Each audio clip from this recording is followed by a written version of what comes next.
Well, my name is Mike. This is at Highland Hill Farm, and I'm trimming trees right now. Right beside me, this is a Norway Spruce. I'm going to prune this guy. This is giving you an idea a little bit beforehand.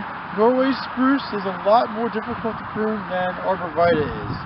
There is a prune period for it, and it's a little bit late, but I just didn't have time during the growing season to prune it at the right time, but I can still come back and do corrective on it. But anyway, when you prune Norway Spruce, it is a determinate tree. That means it has a determined amount of growth on it, but more importantly, it has a bud to it. So you need to prune it so it still has buds for it to grow for next year. So you take your pruners, and you prune right here, it's going to be hurtful because there's no buds down here to grow up as a new trunk of the tree. So you always have to prune where there are buds on it to grow for next year. Very, very important. A lot of people make that as a mistake. But so when you prune it, this is a really cool one, but this is new one growth, two growth in 1 year. So I call this a second flush. I don't know exactly the right name for it, but that's what I call it. So there's a first flush, second flush onto the year. So flush twice in 1 year. But as you notice, this doesn't look really sightly. This looks unsightly. Too much growth. And it leads to something that we call goosenecking. If you ever see a goose and its neck is real long and there's nothing on it, that's what we call a gooseneck. Well, there's nothing going to be on it. It's going to be real narrow, nothing to it. So in order to avoid that, we trim it. So the first thing we're going to do is we're probably going to trim it right about there.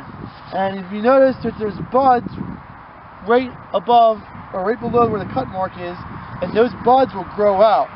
If you notice this right here, this has been pruned last year. That's the prune mark, bud right there to take over. No one even notices that you prune it. That's what you wanted to try to do. Same thing with this right here. Every one of them has it. And that's how you prune it. You prune it. You don't prune right above the bud, leaving that spot right there to die. And that leaves dead tissue is on the plant that funguses and bacteria can use as a point of entry to get into the tree. So the least amount of cells that you have there that is going to die back, the less the injury is going to be, and the less the springboard for the infectious diseases attacking the trees they're going to go for. Another key feature is that you always try to put a little bit of an angle on it so that when it rains, the water can run off of that cut mark on it. That's another one that's not as important as the placement of the cut on it. So after we did the cut, okay, cool, that's really awesome. We got one central leader. Really awesome, good buds to it. We now got to do the rest of the tree. And the rest of the tree, we just go through and we just kind of make an imaginary line around it to make it into a shape that you would like it to be. Again, also noting that I'm not taking a lot off the tree, just a little bit in order to shape it. If you go really hard into a spruce tree, like a real hard prune, like you prune it into there, what happens is that there's no buds on those branches down there to grow back out, and you create scarring on the tree. That's not good at all. Now this one here, this is a little bit more of a feature that's more common to what I have to deal with, is that there's two stalks, and they're both about the same size, and like, which one are you going to have to take? And I usually go through and I see that whichever one is the thicker one of the two, or has more buds to it. The buds are the preformed stem parts and leaf parts for next year, so you always pick the one that has more. The more, the merrier. So there's different ways to go do it. I prefer to go right about there and prune it there, and then prune this one there. That's my preference.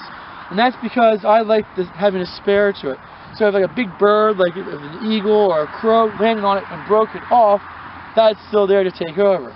But a lot of places, many places, come down and they prune it right there.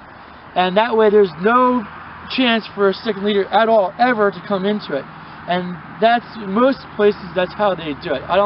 For us, we have a lot of birds, and the bird is an issue with us for growing trees and having damage on it, but it's still, that's more or less what you're going to get if you go to other nurseries. And after you've done that, it's the hard part. The easy part is just going through and shaping it into what you want it to eventually have the shape of, and that's basics for spruce pruning. That's all that we really need to do. And tell all the people how they can contact you if they have any questions. Okay, if I didn't say something right or you wanted more information on it. You can call me. My cell phone number is 267-446-2376. And this is Mike at Highland Hill Farm in Fountainville, PA. You can call us again at 267-446-2376.